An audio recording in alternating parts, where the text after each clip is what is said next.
how to delete your account on iPhone. Hey everybody, welcome back to our channel. In this video I will guide you on how you can delete your account on iPhone, so make sure to watch the video till the end. If you've added, let's say maybe you've added a Google account or Hotmail account, whatever else account you've added to your iPhone, you'd like to delete them from your iPhone, open the settings application here. Once you launch the settings application, just scroll down and then look for the application known as Mail. So let me go ahead and look for the Mail app over here as well.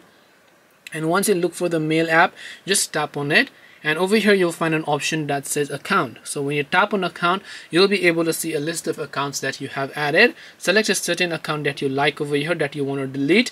Tap on delete account, tap on delete from my iPhone, and these accounts will get successfully deleted. And you can also repeat the process for any of the other accounts that you might not be interested in at all. This way you will be able to delete your accounts on iPhone. Hope this video was very helpful. If you have got any questions, feel free to also leave them down.